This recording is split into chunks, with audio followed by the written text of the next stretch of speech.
We're two hitchhikers. We met while hiking Mount Baldy with mutual friends, wasted no time, got engaged on a frozen alpine lake, got hitched, and have been adventuring together since. We're embarking on a new adventure of living big in a tiny home. Let's see how this goes. Adventure awaits. So Ruben is over there prepping a spot for the concrete pad where the external portion of the, where is it? Right over there. That is for the mini split. So that's going to reside in that area. And I am cleaning up what is an invasive plant here around the house. I will go into more detail about what this is later, but it's basically taken over our property and the entire county, but gonna do what we can.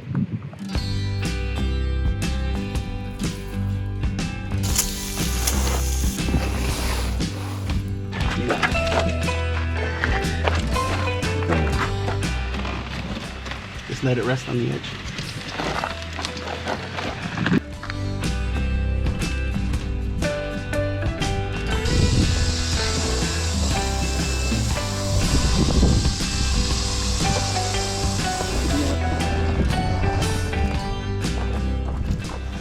Center, I'm just gonna tilt it.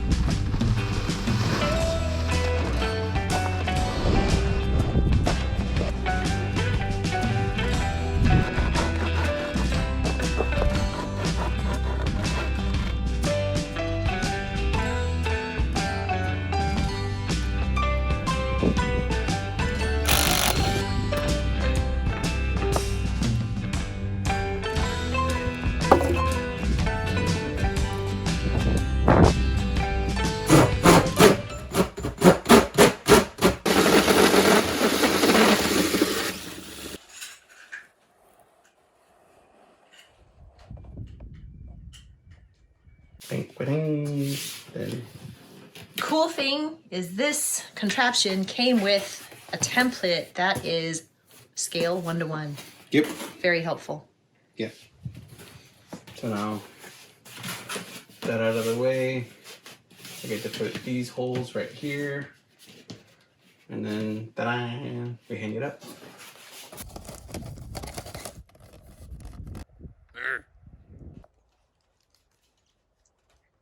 One of the components came broken out of the box. Now, we purchased this mini split over a year ago, so there was no way we could return it or get a replacement part for free.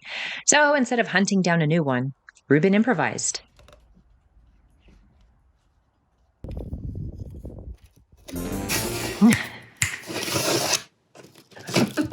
We've been so long without a heating and cooling system that all this seems a bit surreal. But here we are. The nerve-rattling part is, will this thing turn on? And will it work? Will our mini emergency backup solar system even be able to handle it? Well, after a few initial tests for leaks and electrical for possible shorts, it was finally time to test the heating and cooling. It's handling it. It works.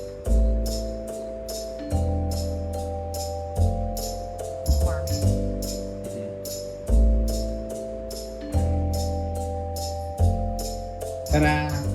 2 batteries are powering this right now. Wait until we get... It's still our backup emergency solar system that's doing this. You know what you're doing. Yeah. Figuring it out.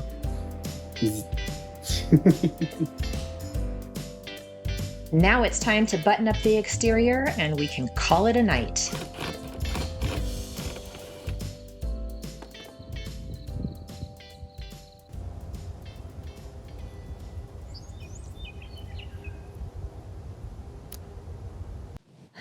Okay, so I am standing here in our pasture, not quite the middle of it, and I just want to show you how tall this plant is. Just a few weeks ago, it's just crazy to think that this whole area was just tiny little blades of grass and green, and it was so pretty, and everything just shot up like crazy. This particular one here when it first started flowering, it was flowering all over the county. And I thought at first it may be rapeseed oil, that maybe there were some farms that were growing it for canola oil. But it turns out, after I did some research, that this is actually, it's referred to as dyer's woad or a mustard plant. Now, this is not the mustard plant that we harvest the seed for the condiment that we consume, but it is part of the same family. This is originally from Europe, and I think more specifically southern Russia. So this, way back in ancient times, was actually grown, cultivated, and harvested for its properties in creating a blue dye. Number one, it was textiles, and then number two, just picture Braveheart. So yes, they use this, it's sort of like an indigo.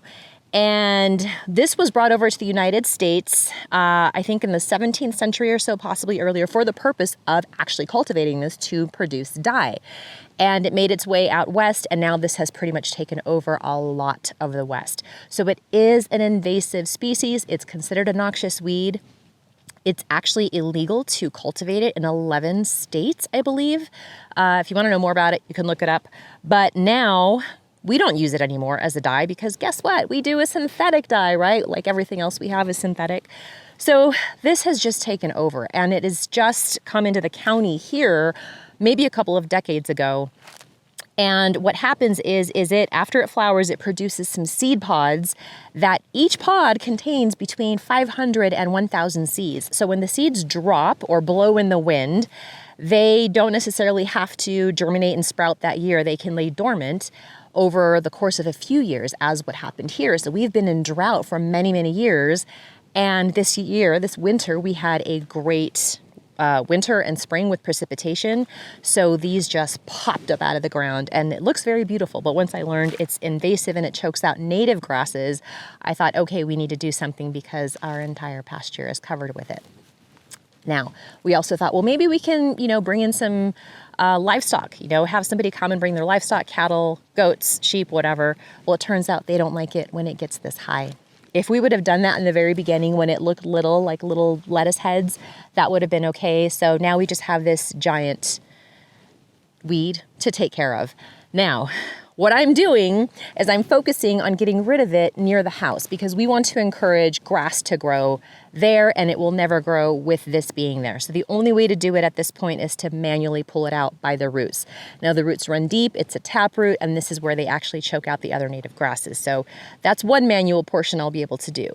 We're not going to be able to get this whole pasture done manually, so this will be further down the line. If we can get our hands on renting some kind of a big beast to help take this all out, we will do so. But eventually, and I'm talking like a couple of years down the road, we want to get this area in a good condition for pasture and get like the native grasses growing here. But that is obviously not priority right now. So during all of this process of looking things up, I was like, oh, look that's a new grass. And I thought, oh, we have like 6 different kinds of grasses growing here.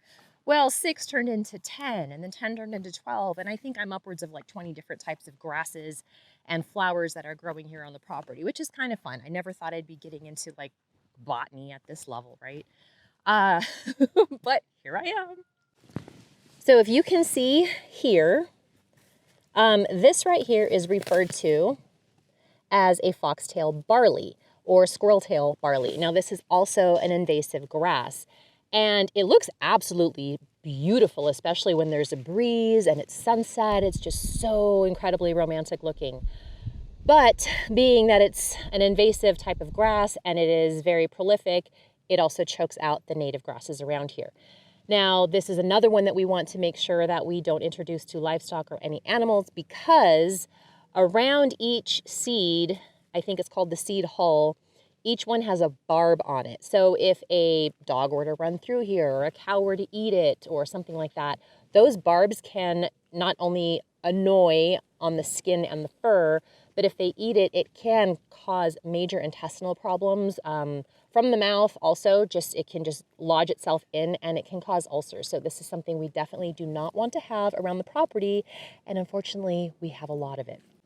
So the other thing is the seeds themselves, they are tiny. I thought, oh, well, I wonder if we can harvest this and, malted barley beer. Can I do that? Maybe I should just stick with kombucha. So this one here I think is absolutely beautiful in color. It's a blue-green grass. This is actually a rye. It is native to here, and livestock do enjoy eating this. So this is one that we do want to encourage here. This one here is a showy milkweed, and I think it's called showy milkweed because when the flower actually pops out, it's quite a spectacle, I think. But this is native to here, and we do want to encourage this, not just because it's native, but it also, monarch butterflies love this, and this area is a path for the migration. It's the migration route of monarch butterflies. So this showy milkweed is something we also want to encourage. Okay, this one here is a native grass.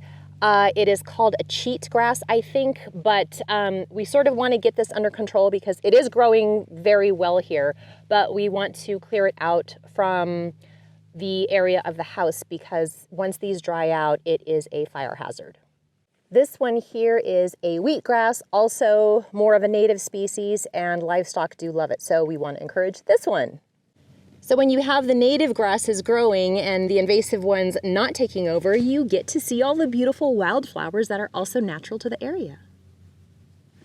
So with all the research I've been doing, I found out that we have some alfalfa. We have another grass, I think it's called like a pepper grass. It's very pretty. I don't know much about that.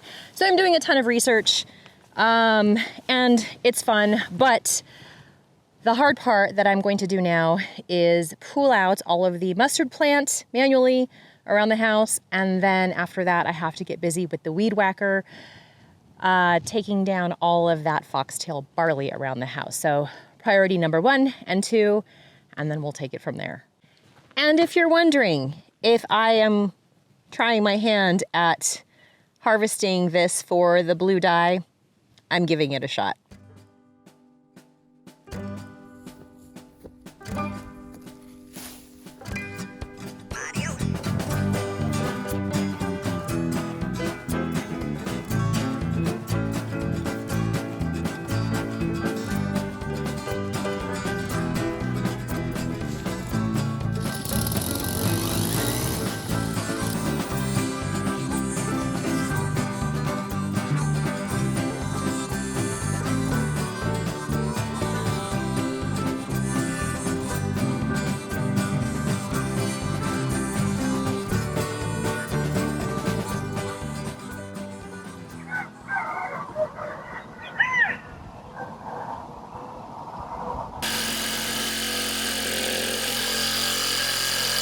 So we're back at trying to fix this pipe system here where we had the leak, and Ruben found a method that will enable us to avoid having to purchase an entirely new 6-inch pipe. So it will save these couplers and bushings. So what he has to do is heat them up with some flame, and it's creating a pretty nasty smelling gas. But it worked the first time, and we're doing it here on this tee. So we're hoping for the best.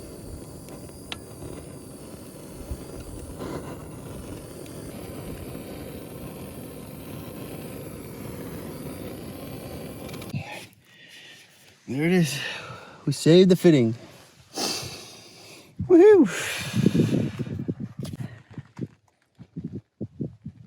Looks like a heart.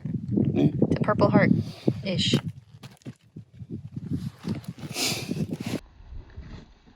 Nine hours and 4 breaks and fixes later, we finally had a complete pipe system with no leaks.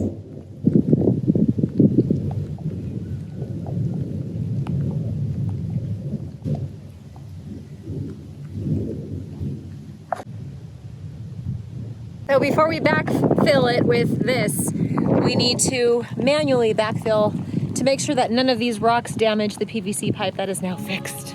Correct. And even though it's raining, we're thankful for this rain. Yeah.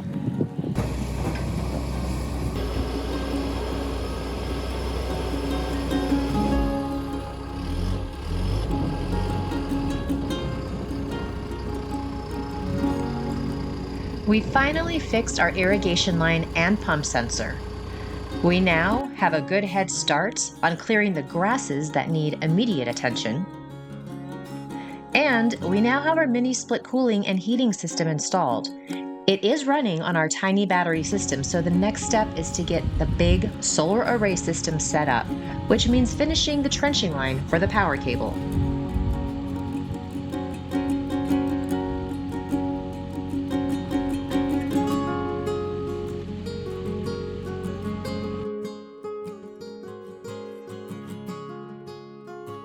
The last few weeks have been trying on us physically and mentally. I think we both lost it a time or two this week. But as Yoda says, do or not, there is no try. There is no option to give up. It's a matter of just keep placing one foot in front of the other like any hike. What makes this bearable, though, is having each other and our faith that God will see us through this. Rain and storms always come, but the sun always shines brighter than any darkness. Thank you for watching, and we'll see you next week.